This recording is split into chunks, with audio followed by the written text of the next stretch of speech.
Councilmember Flynn. Thank you, Madam President. I know that there are a lot of folks in Denver who follow the schedule for the Denver Municipal Band, and I want to let folks know that there's going to be a very, very special Denver Municipal Band concert in Council District 2 this Saturday in Harvey Park, the first time we're back in person in the park. The reason it's special is because of Harvey Park and the program that night. And I hope that my colleagues bear with me while I relate a little history. Back in the 1920s, the land that is now Harvey Park was a cattle ranch. In 1924, that ranch was purchased by one of the most famous celebrities in all the world. His name was Paul Whiteman. Paul Whiteman was a graduate of North High School. His father was Wilberforce Whiteman, who was the music superintendent of Denver Public Schools. In 1924, Wilberforce Whiteman retired with his wife. In fact, Whiteman Elementary in East Denver is named for him.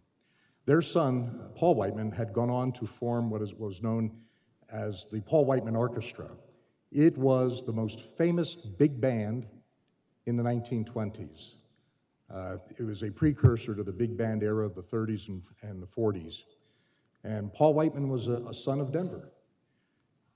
At the same time, he was buying the cattle ranch and building the house that still stands at Tennyson and Iliff, by the way, behind an iron fence for his parents.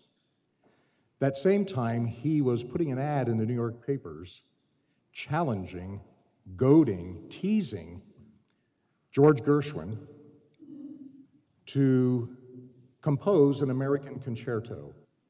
Gershwin reads this in the New York papers. He says, the Paul Whiteman Orchestra is going to premiere a new American concerto by none other than George Gershwin. He reads it, he says, what? I didn't agree to this. But once he's been called out, he's got to do it. And he put together one of the most well-recognized pieces of American classical music that we have known, and that is the Rhapsody in Blue. I have begged, cajoled, pleaded with the Denver Municipal Band when they play in Harvey Park to come down and play Rhapsody in Blue for about the last 7 years. And this year, they have done it, and they are bringing in a soloist on the piano. They're going to haul a special piano in for the performance. So, come down Saturday, 7:30. In fact, come early, bring a little picnic lunch, throw out a blanket, and get ready to hear an entire program of music to be capped off by what I like to call the theme song, the theme music for Harvey Park, and that is George Gershwin's Rhapsody in Blue by our Denver Municipal Band. Thank you, Madam President.